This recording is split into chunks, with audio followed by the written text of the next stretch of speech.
Most people will never pick up a document like this, a 100-plus page quarterly report from a company as huge as Duke Energy.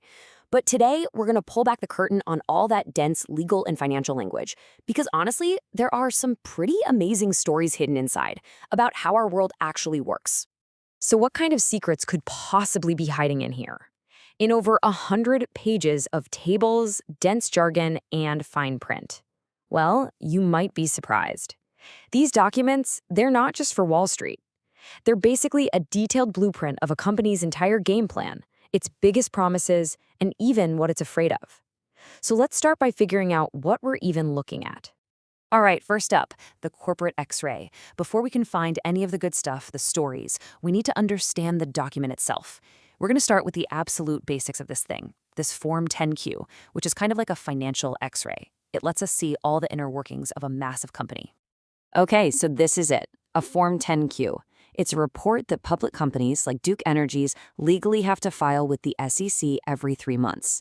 You can think of it as a snapshot in time, a really detailed look at the company's financial health and all the big moves it made. For our purposes today, this is our main source, our ground truth. And the scale here is just immense. I mean, get this. This one single document isn't just for one company. Nope. It's filed for 8 different entities, all under the Duke Energy umbrella. Companies like Progress Energy and Piedmont Gas. Right away, that tells you you're looking at a super complex organization with a ton of moving parts, all rolled into one report. All right, so to really make sense of these filings, you kind of have to learn the language. They're jam-packed with acronyms and legal phrases that look really intimidating at first, but once you crack a few of the key ones, a whole lot of meaning just unlocks. Here's a perfect example, FERC. You see this acronym everywhere in this document. It stands for the Federal Energy Regulatory Commission. Just knowing that one term tells you who the big regulator is in their world. This is the government agency that has to approve their rates and keep an eye on the power grid. So whenever Duke talks about FERC, they're talking about their main federal watchdog. And here's another great one, a material adverse effect.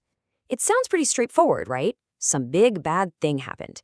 But the real story, the interesting part, is in the exceptions. The filing actually lists things that don't count, like a bad economy, acts of war, even hurricanes. So this is the company, in writing, defining exactly what it considers a legally significant disaster, and what's just, a bad day at the office. Okay, now that we know the basics and a little bit of the lingo, let's find an actual story, because buried deep inside all these numbers are huge business deals that completely reshape the company. And we found a big one, what I'm calling a multi-billion-dollar handshake. $2.48 billion. I mean, wow. When you find a number that big just sitting in the text, you have to stop and ask, what in the world is that for? Let's find out. And here's the story. It turns out that one of Duke's subsidiaries, Piedmont, cut a deal to sell its entire natural gas business in the state of Tennessee. Now, this isn't some small transaction. This is a major strategic move. They're getting rid of a whole chunk of their business in one state. And the 10Q filing actually includes the purchase agreement itself, which gives us all the raw details. And if you're brave enough to dig into that purchase agreement, you find dense legal language like this. It's a mouthful, for sure, but hidden inside all that jargon are actual promises about real people's jobs. So what does this actually mean for an employee who's part of this sale? Well, this is what it means. We translated that legal speak for you. The buyer has to offer the employees a job. That job has to be near their old one. And for a full year, their pay, their bonus opportunities, and their benefits have to be pretty much the same. And just like that, a dry corporate filing becomes a very human story about job security. This is exactly the kind of detail you only find when you actually read the fine print. Now, that sale is a fantastic story, but it's really just one piece of a much larger puzzle. These reports also give us a much wider view of the company's whole financial world, and that includes its biggest debts, its long-term obligations, and all the risks it's worried about. Take a look at this table. See that ARO? That stands for Asset Retirement Obligations, this $9.6 billion liability. It's basically a legally required savings account for future cleanup projects. The report says it's for things like taking apart old nuclear plants and dealing with coal ash ponds. It's the price tag for their long-term environmental responsibilities, a cost that eventually gets baked into the price we all pay for power. And speaking of huge numbers, how about this one? That's almost $6.8 billion in new debt that was issued in just 9 months. It's a really powerful reminder of just how much money it takes to run and maintain our energy grid. These companies are constantly borrowing massive sums of money just to keep the lights on. And finally, every 10Q has a section on risk factors. This is where the company is legally required to tell investors everything that could go wrong. And here, they're talking about supply chain problems, tariffs, and get this, the fact that big deals, maybe like that $2.48 billion sale we just saw, might not actually work out the way they hope.